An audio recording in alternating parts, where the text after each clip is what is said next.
जय हिंद दोस्तों। जैसा कि मैंने आपको पिछली वीडियो में बहुत बेहतरीन तरीके से आपको संविधान के अनुच्छेदों के बारे में जानकारी देने का कार्य किया था, जो कि आपके जीवन के लिए तथा आपके एग्जाम के लिए अति महत्वपूर्ण होने का कार्य कर रहे थे। पिछली वीडियो में बहुत बेहतरीन तरीके से आपने देखा। इस वीडियो को भी चंद पंक्तियाँ, वही पंक्तियाँ जो मुझे बहुत बेहतरीन सी लगती हैं, उन्हीं पंक्तियों से प्रारंभ करना चाहूँगा कि कर्म तुम्हारा कल होगा, और कर्म अगर सच्चाई है तो कर्म कहाँ निष्फल होगा। हर एक संकट का हल होगा, आज नहीं तो कल होगा। लोहा जितना तपता है उतनी ही ताकत भरता है, सोने को जितनी आग लगे वो उतना प्रखर निकलता है। हीरे को जितनी धार लगे वो उतना खूब चमकता है। मिट्टी का बर्तन पकता है तब धुन पर खूब खनकता है। हम आदम के बेटे हैं, क्यों सोचें राह सरल होगा। वक्त लगेगा पर संघर्ष जरूर सफल होगा, आज नहीं तो कल। हर संकट का हल होगा, हर एक संकट का हल होगा, आज नहीं तो कल होगा। कैसी लगी आपको पंक्तियाँ, बताइएगा कमेंट में जरूर। इसके अलावा आज प्रारंभ करने वाले हैं अखंड भारत को। आखिर भारत एक अखंड भारत बना कैसे, इस पर बहुत बेहतरीन सा विचार करेंगे। और आखिर आपको पता, आज की जो चीज़ें हैं ना, सच में आपको लगेंगी कि नहीं सर, आज जो कंटेंट था ना, आज के कंटेंट में मज़ा आ गया, बहुत दम थी आज के कंटेंट में, है ना। आज सच में आपको महसूस होगा कि किस प्रकार का कंटेंट सच में होना चाहिए, जो कि बहुत बेहतरीन सा कंटेंट आपको देखने को मिलेगा। चलते हैं सीधा टॉपिक पर। आखिर टॉपिक क्या कहता है, इसके बारे में महत्वपूर्ण जानकारी देने के साथ मैं आगे बढ़ूंगा। बात करेंगे अखंड भारत। आखिर अखंड भारत था कहाँ से कहाँ तक, और भारत आखिर आज किन परिस्थितियों से गुजर रहा है, और पहले किन परिस्थितियों का था। भारत को अगर सोने की चिड़िया कहा जाता था तो आखिर क्यों कहा जाता था, इसका क्या कारण था, सभी चीज़ों के बारे में आज हम वार्ता करेंगे। पढ़ लेते हैं, स्टार्ट करते हैं अपना टॉपिक आज का, अखंड भारत। अखंड भारत की अगर हम बात करें तो हमारा जो भारत है, अखंड भारत था सबसे पहले सन सन 1898 ईस्वी की बात है। कब की, कहना सर 1898 ईस्वी की बात है। अगर हम बात करें हमारा भारत अखंड भारत था सबसे पहले सन 1893 में डूरंड लाइन खींची गई। सबसे पहले कौन सी लाइन खींची गई, कहना सर सबसे पहली डूरंड लाइन सन 1893 में। कितना, सन 1893 में। कितनी, कहना सर 1893 में, ठीक है ना। सन 1893 में सबसे पहली लाइन खींची गई, जो कि डूरंड लाइन थी। डूरंड लाइन खींची दी गई जो कि अफगानिस्तान को अलग करने का कार्य किया। अफगानिस्तान यानी सोचिए, वह देश जो वह जो एक अलग देश बन चुका है अफगानिस्तान। अफगानिस्तान भी अपने भारत में हुआ करता था। भारत इतना विकसित देश, भैया मैं आपको बताऊं, भारत सोने की चिड़िया आखिर क्यों कहा जाता था, इसका बहुत बड़ा लॉजिक है। देखो समझिए थोड़ा सा, क्यों क्यों आखिर भारत देश इतना, क्यों भारत देश कुछ सोने की चिड़िया कहा जाता था। मैं आपको बता दूं कि भारत, आप पता, आप लोगों को कभी कभी एक बात सोची होगी आप लोगों ने, कभी कभी इत्तेफाक नहीं होता है कि बताओ, एक कंपनी ने, ईस्ट इंडिया कंपनी थी, ना कि कोई एक शासन, ना कि कोई एक व्यवस्था। जैसे मान लो हम कहें कि रिलायंस रिलायंस कंपनी है ना, रिलायंस जाके अमेरिका पर कब्जा कर ले, तो भाई थोड़ी चौंकाने वाली बात नहीं है कि कंपनी ने, सिर्फ एक कंपनी ने भारत देश पर कब्जा कर लिया। सोचो थोड़ा सा, आप सोच कर देखिए इस बात को कि भारत देश ने, भारत देश पर एक कंपनी ने, सिर्फ एक कंपनी ने, बताइए आप, कंपनी ने कब्जा कर लिया। सोचिए आप, कितनी बड़ी बात है भैया जी, कितनी बड़ी बात है कि उनका कहना था, अंग्रेज थे, कि हमें जो भारत है ना वो हमें खैरात में मिला। कैसा कह रहे थे, कह रहे थे भारत हमें खैरात में देखने को मिला। हमने तो भारत को जीतने के लिए कोई मेहनत ही नहीं करनी पड़ी। देखो अंग्रेजों की जो नीति हुआ करती थी, वो कहीं ना कहीं आपको बताएं, एक तरफ आग लगाओ एक तरफ धुआं दिखाओ, एक तरफ आग लगाओ दूसरी तरफ धुआं दिखाओ, यानी यहाँ की चुगली यहाँ और यहाँ की चुगली यहाँ करने का कार्य किया। और इतने विद्वान लोग हमारे यहाँ हुआ करते थे, वो कभी कहते ही ना था कि भैया ऐसी कोई बात है, ऐसी कोई समस्या है, लेकिन फिर भी पता बहुत बेहतरीन तरीके से वो आगे बढ़ते थे, और जो कि बहुत महत्वपूर्ण है आपके लिए तथा आपके एग्जाम के लिए। आप सोच सकते हैं कि किस प्रकार अंग्रेजों ने एक ऐसी चाल को चलने का कार्य किया, जो कि सिर्फ और सिर्फ भारत के टुकड़े करने का कार्य किया। मैं आपको एक बहुत बेहतरीन सी कहानी बताना चाहता हूं, जो भारत और पाकिस्तान की विभाजन के समय, आपको बता दें, एक बात बताऊं मैं आपको बहुत बेहतरीन सी।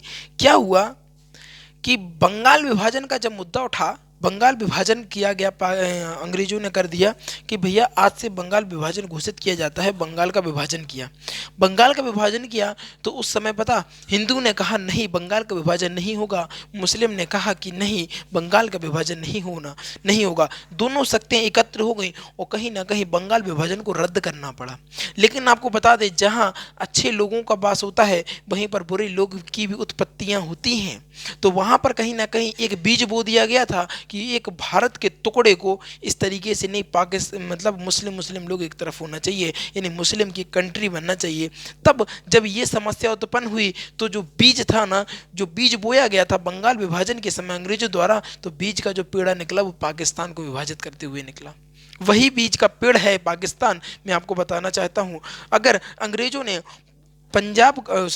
बंगाल विभाजन नहीं किया होता तो आज मैं बता दूं, अब पाकिस्तान का कोई नक्शा नहीं होता, पाकिस्तान कोई देश नहीं होता, सिर्फ और सिर्फ भारत में एक मात्र एक राज्य होने का कार्य करता। लेकिन मैं बोल रहा हूं ना आपको कि बंगाल विभाजन को रद्द तो कर दिया गया, हिंदू मुस्लिम ने मिलकर बंगाल विभाजन का विरोध किया। विरोध करने के पश्चात आपको बता दूं कि उसको रद्द भी कर दिया गया, परंतु समस्याएं तो तब उत्पन्न हो गई जब रद्द किया गया उसके पहले ही विभाजन का बीज है ना जो बो दिया गया था।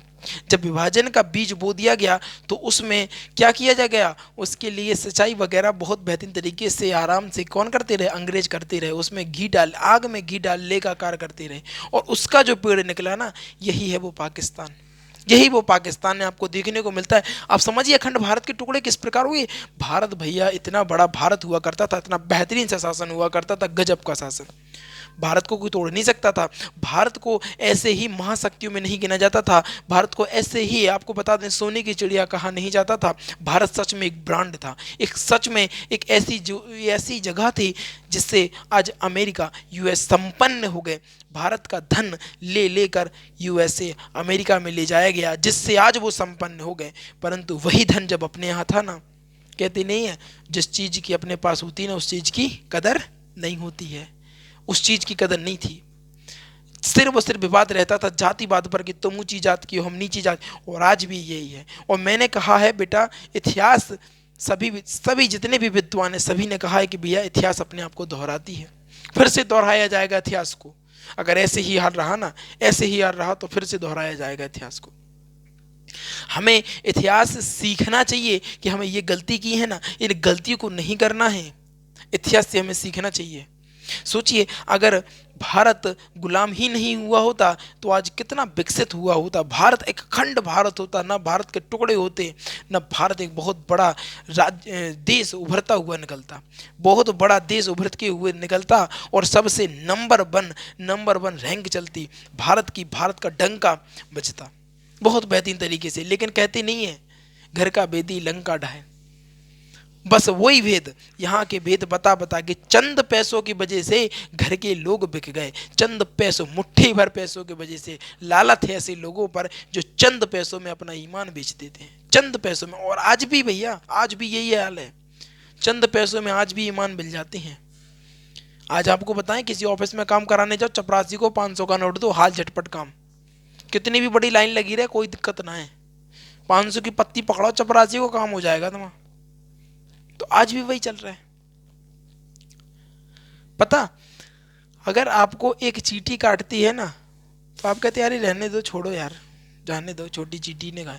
अब वो जब इकट्ठी चींटियां आती हैं ना, अगर एक चींटी काटती है तो आपको कोई फर्क नहीं पड़ता, लेकिन लाखों करोड़ों चींटियां जब आपको काटेंगी ना तो आप जीवित नहीं रह पाएंगे। कहने को वो भी चींटी है, क्या वो भी चींटी है? अगर लाखों करोड़ों चींटियां आपको काटना प्रारंभ करेंगी तो आप शायद ही है कि आप जीवित रह जाओ। सोचिए इस बात को।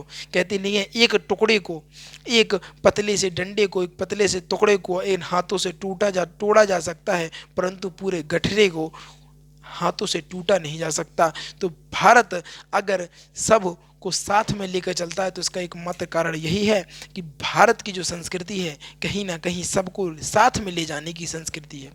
आपको बता दें, भारत में आपको सभी जाति के, सभी समाज के, सभी धर्म के अलग अलग लैंग्वेज हमारे भारत सबसे ज़्यादा लैंग्वेजें अपनी भारत में बोली जाती हैं, सबसे ज़्यादा अलग अलग कल्चर अपने भारत में देखने को मिलता है। अगर पश्चिम बंगाल में जाएंगे तो कोई और कल्चर देखने को मिलेगा, केरल तरफ जाएंगे तो कोई और, तमिलनाडु तरफ जाएंगे कोई और आपको कल्चर देखने को मिलेगा, यहीं उत्तर प्रदेश चले जाएंगे तो उत्तर प्रदेश में कोई और कल्चर है।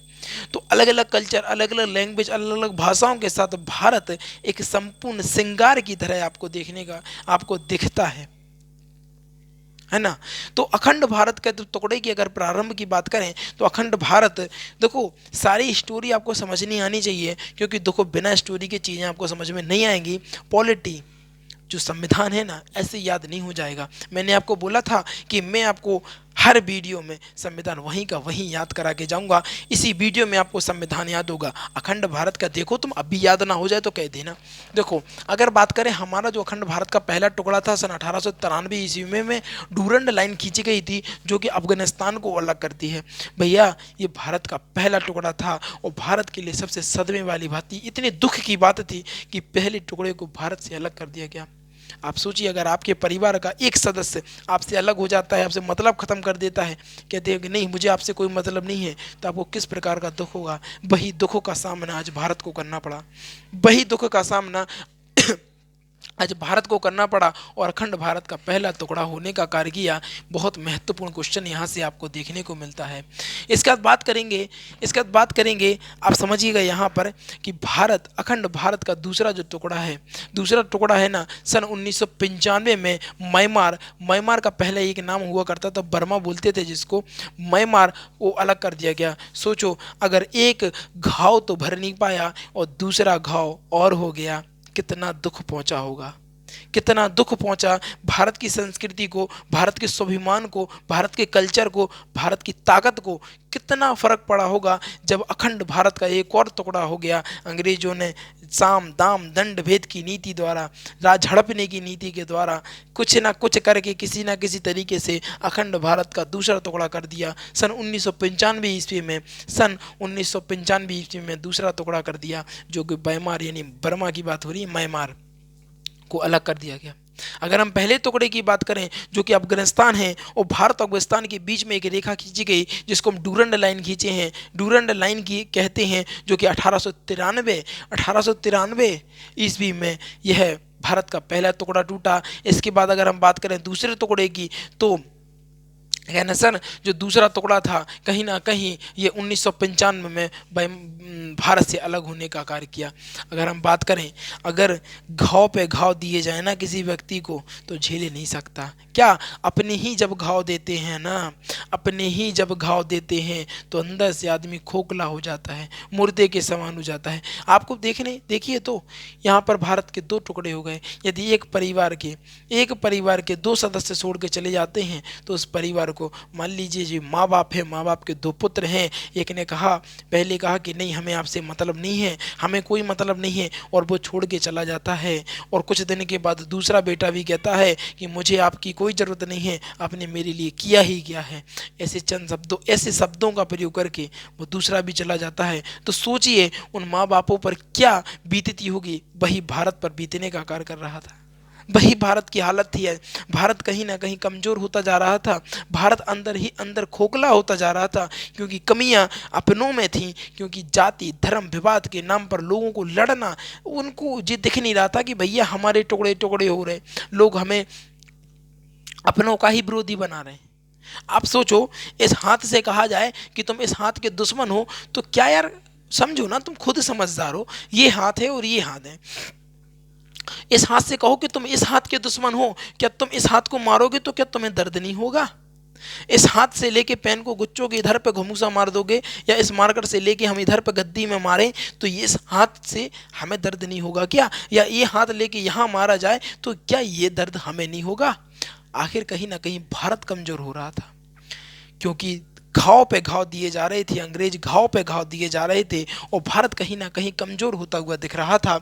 अब बात करें भारत के तीसरे टुकड़े की, भारत का तीसरा टुकड़ा ही होने को वो भी दिन आ गया जब भारत का तीसरा टुकड़ा भी होगा, और फिर से एक बार एहसास होगा, अब लोगों को एहसास होगा कि नहीं, हमने अपने भारत देश को शायद खो ही दिया।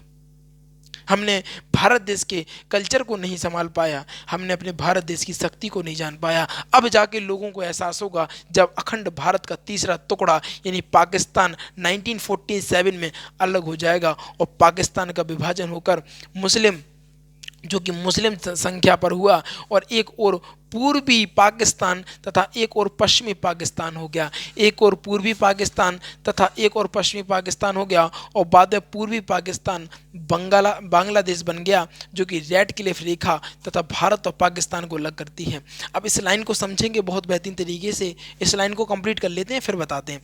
भारत बांग्लादेश के बीच में क्या बॉर्डर को हम क्या बोलते हैं? कहना सर जी जीरो लाइन बोलते हैं। अब समझिए थोड़ा सा, आपको बात बताएं, 1947 की बात है जब यह घोषणा हुई कि आज से भारत और पाकिस्तान का विभाजन किया जाता है। जितने भी मुस्लिम हैं, देखो समस्या कहाँ से प्रारंभ हुई मैं आपको बताना चाहूँगा। क्या हुई, एक गलत फहमी हो गई सब दोनों पक्षों को। हिंदुस्तान जो हिंदू धर्म के थे, जो हिंदुस्तानी थे उनको, जो मुस्लिम थे उनको, दोनों को एक बात भावना गलत हो गई।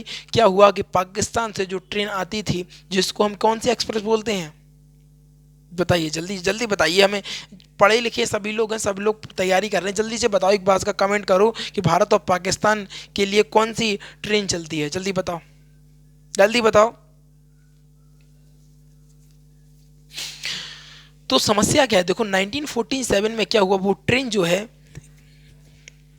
जो ट्रेन है ना, उसमें क्या हुआ, हिंदू जो पाकिस्तान में जो वहाँ पर रहते थे पाकिस्तान, उनकी माताओं बहनों को बहुत बेहतरीन तरीके से आप पीड़ित किया गया, शारीरिक पीड़ित किया गया, मानसिक पीड़ित किया गया। इसके अलावा उनके आदमियों को मार दिया गया। जब वो ट्रेन 1947 में पाकिस्तान से जब हिंदुस्तान की ओर आई ना, तो उसमें जिंदा कोई नहीं था, सब मुर्दों थे। कितने थे? मुर्दों का कब्रिस्तान था वो ट्रेन। क्या थी? मुर्दों की कब्रिस्तान ट्रेन को बना दिया गया। तो समस्या देखना, जब अपनों पर घात होती है ना, तो अपनों का खून खौलता है। अपनों पर घात हुआ, उनने कहा ऐसे कैसे कर दिया इनने। अब आग लग चुकी थी, इसमें अंग्रेज घी डालने का कार्य कर रहे थे। इनने कहा, उनने सोचा अरे बहुत बढ़िया है, अंग्रेजों की यही सोच रही कि भारत देश कभी आगे ना हो पाए। लेकिन कहते नहीं है, जाके रोके साइयां तो मार सके ना कोई। जिसको बचाने वाला ऊपर वाला है, तो मारने वाला अंग्रेज कौन होता है ना। तो समझिए अब थोड़ा सा यहाँ पर। तो क्या हुआ फिर, भारत से जब ट्रेन गई ना, जब मुसलमान उसमें से पाकिस्तान जा रहे थे, तो खूब मारकाट हुई, खूब मारकाट। वहाँ से मुर्दे की तरह ट्रेन आती थी, कब्रिस्तान बन के, और उधर से भी कब्रिस्तान की तरह बनकर जाती थी। इतनी मारकाट कि शायद ही है अपने अपने जीवन में कभी भी सुना भी होगा भैया, इतनी कि देख नहीं सकती हो। खून की नदियां बह गईं। पटरी पर किसी का सिर पड़ा है तो किसी का हाथ डला है, किसी का धर डला है तो किसी का क्या, मतलब हद से बुरी हालत। 1947 में जब भारत पाकिस्तान का विभाजन हुआ, और जब यह विभाजन हुआ, और इसका एक प्रमुख कारण यह भी था कि जो पाकिस्तान का जो विभाजन करना चाहता था वो था जिन्ना का कहना था कि हमें क्या चाहिए, एक अलग राज्य चाहिए। क्या चाहिए? पाकिस्तान कहने लगा कि हमें, जिन्ना जो है वो कहता था कि हमें अलग राज्य चाहिए, क्योंकि जिन्ना कभी भी प्रधानमंत्री नहीं बन सकता था, क्योंकि यहाँ पर जो प्रधानमंत्री थे सरदार वल्लभ भाई पटेल। कौन थे? कहना सर जी सरदार पटेल थे। कौन थे? कहना सर सरदार पटेल ना थे। अरे ध्यान ना आ रहा, जल्दी बताओ, जल्दी से बताओ एक बार। उस समय पहले प्रधानमंत्री कौन थे? जल्दी बताओ, जल्दी से बताओ।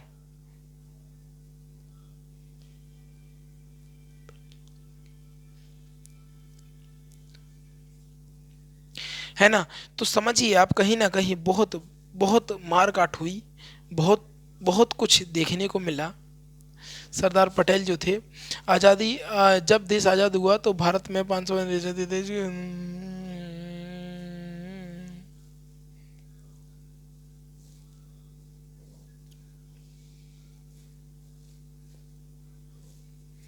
समझिए कितनी महत्वपूर्ण बात है।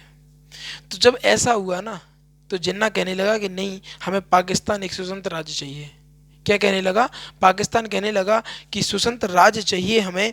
और ऐसे विचार रखते हुए क्या हुआ? बहुत मारकाट आपको देखने को मिली, बहुत ज़्यादा मारकाट, इतनी ज़्यादा भैया कि आप सोच नहीं सकते हैं कि हद से ज़्यादा, क्या हद से ज़्यादा। यार तुम लोगों ने यार इतनी सी बात नहीं बता पाई कि कौन था प्रधानमंत्री? देखो भैया, जब जिन्ना यह बात कहने लगा, नेहरू जी थे। कौन थे? कहना सर नेहरू जी थे। नेहरू जी थे उस समय प्रधानमंत्री के पद पर। और उन्हें कहा जिन्ना से कि भैया तुम ऐसा क्यों कर रहे हो? क्योंकि भैया वो तो भड़कावे में चल रहा था, अंग्रेजों के भड़कावे में चला जा रहा था। उन्हें अरे झुकेगा नहीं, पुष्पा पुष्पा वाला सीन चल रहा था, है ना। तो नेहरू जी ने कहा कि देखो कोई फायदा नहीं है, बहुत समझाया। लेकिन जिन्ना ने एक काम किया, जिन्ना ने क्या किया? आतंकवाद फैलाने का कार्य किया, जगह जगह बम विस्फोट किए। तो मजबूरी में नेहरू जी को पाकिस्तान को अलग करना पड़ा, पाकिस्तान को एक अलग देश बनाना पड़ा। क्योंकि अगर किसी हाथ में कीड़े लग जाते हैं और उस हाथ को वक्त पर नहीं काटा जाएगा तो पूरे शरीर में कीड़े लग जाएंगे। नेहरू जी इस बात को बहुत बेहतरीन तरीके से समझ चुके थे। उनने कहा कि अब इनका कुछ नहीं हो सकता, इनको अलग देश ही बना दो। तो क्या हुआ कि नेहरू जी ने क्या किया? पाकिस्तान को अलग देश बना दिया। अब समस्या क्या हो गई? देखो इसलिए क्वेश्चन यहां से आता है कि बताइए भारत और पाकिस्तान के बीच में कौन सी रेखा है? कहना सर जी रेड क्लिफ रेखा, एक रेड क्लिफ। कहना सर रेड क्लिफ रेखा का मोटिव क्या है? देखो जो विभाजन कराने वाला था ना, वो एक अंग्रेज था जिसका नाम था रेड क्लिफ।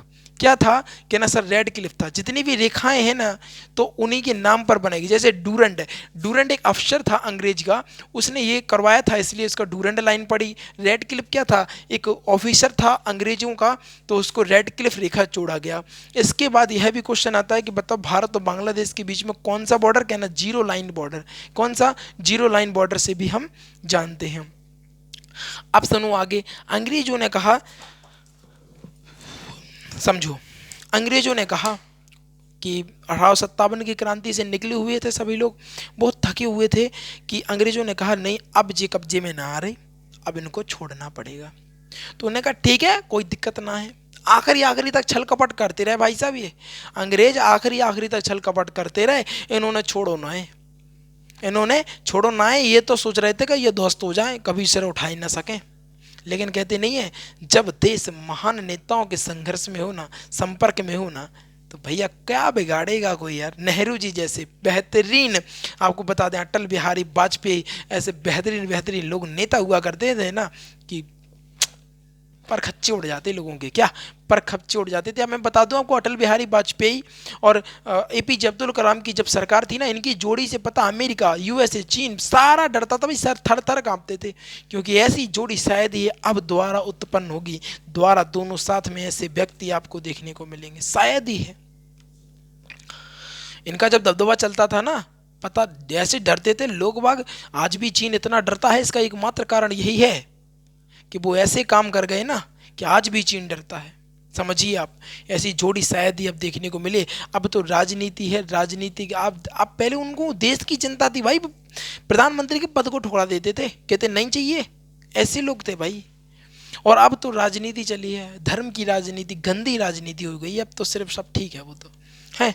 तो क्या किया कि भारत और बांग्लादेश के बीच में लाइन को जीरो बॉर्डर। अंग्रेजों ने देसी रियासतों में 3 विकल्प दिए। देखो देसी रियासतें 552 देसी रियासतें थी। कितनी? कहना सर भारत में 500 कहाँ गई ये है 552 देसी रियासतें थी। अंग्रेजों ने क्या किया? भारत में क्या थी? 552 देसी रियासतें थी। और अंग्रेजों ने कहा देखो भैया सुनो साफ सुथरी बात, पहला आपके पास 3 ऑप्शन है। कहना सर 3 ऑप्शन है? हाँ भैया। देखो उनने कहा आपसे रियासतों से, राजाओं के जो रियासतों के राजा थे, उनने कहा कि बताओ कि भारत में मिलना है कि पाकिस्तान में मिलना है कि एक अपना स्वतंत्र राज्य बनाना है। 3 ऑप्शन दिए उनको, 3 में से कोई एक फिल करना है। तो सभी लोग कहने लगे कि नहीं भैया, कोई कहा पाकिस्तान में गया, कोई आपको बता दें, ठीक है ना, तो कोई पाकिस्तान में गया, कोई हिंदुस्तान में आया। और कुछ लोग कहने लगा कि नहीं हम तो भैया अपनी स्वतंत्र सरकार बनाएंगे, हम तो एक अपना स्वतंत्र देश बनाएंगे। कुछ लोगों ने ये भी कहा, समझिए। तो ये सारी बातें अंग्रेजों ने कहा, 3 विकल्प रखे उनके पास। नंबर 1 रखा उन्होंने पाकिस्तान में मिल जाइए, दूसरा भारत में मिल जाए, या फिर तीसरा अपना स्वतंत्र राज्य बनावे। ठीक है, तो तीन ऑप्शन देते हैं, उन्होंने कहा ठीक है भैया ठीक है, कोई दिक्कत नहीं है। जब देश आज़ाद हुआ ना तो भारत में लगभग 552 रियासतों से भी अधिक देशी रियासतें थीं। 552 जो देशी रियासतों को मिलाकर बनाना संभव नहीं था, इसलिए सरदार पटेल को जिम्मेदारी दी गई। किसको दी गई? कहना सर सरदार पटेल को यह जिम्मेदारी दी गई कि इन्हें मिलाकर एक यूनियन बनाए, यूनियन यानी संघ बनाए। इस काम को 3 लोगों को महत्वपूर्ण भूमिका दी। पहला देखो सरदार पटेल को दी, फिर बीपी मेनन और फिर थे माउंटबेटन। पहले थे कौन थे? सरदार पटेल, फिर बीपी मेनन। कौन है? बीपी मेनन। फिर इसके बाद माउंटबेटन। ठीक, कौन है? माउंटबेटन। कोई दिक्कत तो नहीं है ना? BP Menon, Mountbatten. इन लोगों ने सभी राज्यों को भारत में विलय करवा दिया, किंतु 3 राज्य भारत में विलय के लिए तैयार नहीं हुए। तीन जो राज्य थे वह भारत में विलय को तैयार ही ना है। कहने लगे नहीं भैया, ना हमें ना पाकिस्तान में जानो है, भारत में मिलने को तैयार ना थे। कहते थे या पाकिस्तान में जाएंगे या स्वतंत्र राज्य बनाएंगे, उनका तो ही कहना था। अब भैया सरदार पटेल जैसे, आपको बता दें, जो इनका नेतृत्व कर रहे थे ना, सरदार पटेल, बीपी मेनन, माउंटबेटन जैसे महान अधिकारी, महान नेता थे यार। हंसी के थोड़ी, मजाक थोड़ी ना है। हाँ, तो उन्होंने कहा भाई साहब ऐसा होएगा नहीं। तो हैदराबाद की अगर बात करें तो यही थे ना इन लोगों को, 3 लोगों को ज़्यादा दिक्कत थी इनको। एक हैदराबाद, एक जूनागढ़ और तीसरा जम्मू कश्मीर, जो साला आज भी चल रहा है। आज भी कहता है पाकिस्तान की ये वाला टुकड़ा हमारा है। जीते कहो वो तो ये कौन सी अपनी ये अपना जो अभी हटा दिया गया जम्मू कश्मीर से धारा हटा दी गई, नहीं तो वो तो कहते नहीं ये भी हमारा है। उनका बस ना चले पाकिस्तान वालों का, नहीं तो कहेंगे भैया यूपी भी हमारा है। पाकिस्तान वालों को क्या है भाई, वो तो कहते फकीर आदमी है, हम तो लड़ने ही को बैठे हैं। देखो, डर उसको होता है जिसके पास कुछ होता है, जिसके पास कुछ है ही ना तो उसको डरने की क्या बात है। जितनी उसकी पूरी, आपको बता दें, पाकिस्तान की जो पूरी कुल इनकम आती है ना, क्या पाकिस्तान में जितना बजट है ना पूरा, उतना तो भैया रिलायंस की कंपनी मुकेश अंबानी जी कमा लेते। क्या मुकेश अंबानी जी के पास है एक रिलायंस की कंपनी है ना, रिलायंस की कंपनी वालों के पास या मुकेश अंबानी जी के पास देखने को मिल जाएगा। जितना उनका पूरा बजट है उतना तो एक कंपनी, वो तो पूरा पाकिस्तान खरीद सकेगा।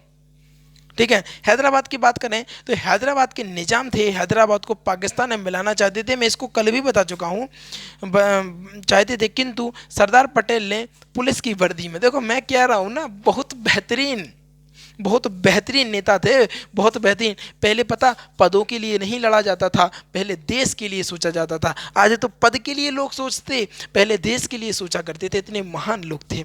तो सरदार पटेल ने पुलिस की वर्दी में दिमाग चलाया। भाई साहब बहुत तेज दिमाग वाला व्यक्ति था, बहुत तेज दिमाग चलता था इसका, बहुत तेज, एक नंबर अपर लेवल पे। कहने लगा सरदार पटेल ने दिमाग लगा रही क्या करना चाहिए। हैदराबाद के निजाम तो कह रहे यार पाकिस्तान में मिलना चाहें, अब पाकिस्तान में अगर मिल जाएंगे तो भारत की सुरक्षा का क्या होगा, आंतरिक सुरक्षा भंग हो जाएगी। क्या ये पाकिस्तान वाले मानने तो ना है इनको 4 दिन में आतंकवाद भेजना है, 4 दिन में बम फेंकने वाला भेजना है, कुछ भी भेज दें, है ना।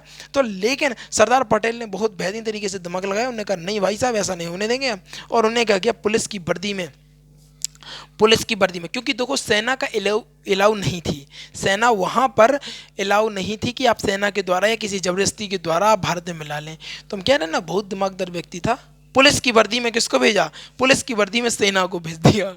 सोच रहे दिमाग देखो कितना है। पुलिस को तो भेजा जा सकता था, परंतु सेना को नियंत्रित नहीं किया जा सकता, सेना को नहीं भेजा जा सकता था। लेकिन क्या किया, पुलिस की वर्दी में सेना को भेज दिया। और ऑपरेशन पोलो के तहत, ओहो भैया गजब ऑपरेशन रहा जी, ऑपरेशन पोलो के तहत हैदराबाद को भारत में मिला लिया गया। क्या हैदराबाद को भारत में मिला लिया गया। अब हैदराबाद, पाकिस्तान देखते रह गए, ओ जे का कर दो इनने, पाकिस्तान ऐसे ऐसे मुंह खुलो रहेगा उसको, ओ ये क्या हो गया ऐसे खुला रह गया। लेकिन मैं कह रहा हूं ना, जब आपको बता दें लीडर बेहतरीन होगा ना, तो भारत का विकास तो अपने आप ही होगा। क्या भारत का विकास तो अपने आप ही होगा। बहुत बेहतरीन से लीडर रहा करते थे। तो हैदराबाद क्या हुआ, भारत में मिल गया। अच्छा, हैदराबाद किस मिशन के तहत भारत में जोड़ा गया, क्वेश्चन आता है। तो कहना सर ऑपरेशन पोलो के तहत सरदार पटेल ने क्या किया। कहना सर जी सरदार पटेल ने पुलिस की वर्दी में सेनाओं को भेजकर ऑपरेशन पोलो के तहत हैदराबाद को भारत के अधीन भारत के अधीन कर लिया था। अब इसके बाद गए जूनागढ़। जूनागढ़ वाले कह रहे अरे भैया हम ना आएंगे। जूनागढ़ वाले कह रहे मैं तो पाकिस्तान में जाऊंगा। जूनागढ़ बोले कि नहीं हम तो पाकिस्तान में जाएंगे, भारत में ना जाना है हमें, ऐसा कह रहे जूनागढ़ वाले। फिर दिमाग लगायो पटेल जी ने कि अरे भाई साहब ये तो बहुत उचक रहा है। पटेल जी ऐसी बात करे कि ये सारा तो बहुत उचक रहा है। बीबी मैनन बोले भाई साहब टेंशन नहीं लेना है। इन लोगों की सांठगांठ बहुत बेहतरीन चलती थी, बहुत बड़े जोड़ीदार थे ये, राम लखन की मित्रता थी इन लोगों की, ठीक है ना। तो कहने लगे यार टेंशन नहीं लेना है, सब हो जाएगा। अब एक चाल चल रही पटेल जी ने, कहने लगे बताइए देखो गुजरात का, देखो गुजरात एक रियासत थी जो कि पाकिस्तान में जाना चाहती थी, किंतु सरदार पटेल ने जनमत संग्रह के करवाकर भारत में मिला दिया। देखो इसका कारण बता दूं मैं आपको, क्या जनमत संग्रह कराकर क्या किया, भारत में मिला दिया गया जनमत संग्रह के द्वारा, ठीक है। तो उन्होंने क्या किया कि भैया कुछ नहीं हो दिक्कत, भैया ऐसा है तुम जनमत संग्रह का मतलब समझते हो, पर्ची बनाओ, पर्ची खोलो, जो जीतेगा उसी में जाएगा। बहुत दिमागदार व्यक्ति था, उसको पता था कि अधिकतर लोग जाना चाहते हैं कहाँ पर, जनमत संग्रह ही क्यों कराया भाई। जैसे ऑपरेशन पोलो के तहत वहां पे भी तो करा सकता था। देखो जहां ऑपरेशन पोलो हैदराबाद के साथ किया तो जूनागढ़ के साथ भी तो कर सकता था, लेकिन नहीं, मैं बोल रहा हूँ ना, जहां सुई की जरूरत है तो वहीं सुई ही काम करेगी, और जहां तलवार की जरूरत है वहां तलवार ही काम करेगी। यहाँ तलवार की नहीं, यहाँ सुई की जरूरत थी। उन्हें पता था कि जहाँ की जो जनता है ना, राजा चाहता था कि हम पाकिस्तान में मिले, लेकिन जो जनता चाहती थी वो चाहती थी कि हम भारत में जाकर मिले। उनको यह बात पता थी बहुत बेहतरीन तरीके से। उन्होंने कहा भैया ऐसा करो वोटिंग कर लो, जनमत संग्रह कर लो, जो जीता वही सिकंदर, जो हारा वो बंदर है। तो बस देख लियो भैया। उन्होंने कहा नहीं भैया हम तो भारत में मिलना चाहें, भारत में मिल गया, जूनागढ़ मिल गया। अब कल पढ़ाएंगे जम्मू कश्मीर के बारे में, महत्वपूर्ण जानकारियां कल दूंगा। कल बहुत बेहतरीन तरीके की क्लास रहेगी कल भी। आज बताइए अच्छा कैसे लगा आज, आज की क्लास दमदार थी, जानदार थी, शानदार थी कि नहीं थी बताइए, है ना, आया ना मजा। समझिए कितनी बेहतरीन तरीके से मैंने आपको स्टोरी से एक एक्सप्लेन करा कि आपको सारी चीज़ें बहुत बेहतरीन तरीके से समझ में आ जाए। कोई भी चीज़ नहीं छोड़ी है। आप याद रखिएगा नेहरू जी बहुत बेहतरीन नेता रहे, बहुत बेहतरीन तरीके के प्रधानमंत्री रहे, उन्होंने बहुत कुछ कार्य किया, है ना। और आज मैं बता दूं आपको, क्या बोलते हैं अपना एपीजे अब्दुल कलाम। एपीजे अब्दुल कलाम एक महान साइंटिस्ट थे, महान नेता थे। अटल बिहारी वाजपेयी भी बहुत महान नेता थे। इन लोगों की जोड़ी आज भी आपको देख, आज शायद ही है कि दुनिया में अब कभी ऐसी जोड़ी देखने को मिले, क्योंकि भैया बहुत लोगों ने बहुत संघर्ष किया है, अपन हम आप कुछ नहीं है, बहुत कुछ किया है लोगों ने, बहुत कुछ। लेकिन भारत अब शायद तरक्की की ओर बढ़ रहा है, और कहीं ना कहीं अब भारत पहले नंबर पर, हर जगह पर पहले नंबर पर छाता हुआ दिखेगा, क्योंकि भारत में लोग जागरूक हो रहे हैं, भारत में लोग पढ़ रहे हैं। आजकल की जो नई जनरेशन आ रही है ना, वो जाति धर्म को नहीं मानती है। पुराने लोग तो मानते हैं, लेकिन जो नए लोग हैं ना, वो जाति धर्म को नहीं मानती है। बहुत कुछ बदलाव हो रहे हैं, बहुत कुछ लोग पढ़ रहे हैं, बहुत अच्छा माहौल भी बन रहा है भारत में। कहीं ना कहीं भारत की अर्थव्यवस्था भी बहुत मजबूत हो रही है, जड़ें मजबूत हो रही हैं, और एजुकेशन का जो सिस्टम है वो कहीं ना कहीं बेहतर होता हुआ दिख रहा है। इन्हीं चंद शब्दों के साथ विदा लेना चाहूँगा। जो नए विद्यार्थी हैं, कविता भी बताइएगा कैसी लगी है, कमेंट में करके बताइएगा। और जो नए विद्यार्थी हैं जल्दी से क्या करेंगे, जल्दी से जाइए वीडियो को लाइक कर दीजिएगा, चैनल को सब्सक्राइब कर लीजिएगा, और शेयर करके आइएगा अपने यार दोस्तों और चाहने वालों के साथ, क्योंकि आज की जो वीडियो थी कहीं ना कहीं बेहतरीन, गजब और लाजवाब होने का कार्य कर रही थी। इसी के साथ वीडियो को समाप्त करना चाहूँगा। आज की वीडियो तो भाई साहब सच में मुझे भी बहुत अच्छी लगी, मज़ा आ गया आज पढ़ाने में तो भाई साहब, क्योंकि पता आप लोग इतने इंटरेस्ट के साथ पढ़ रहे थे ना।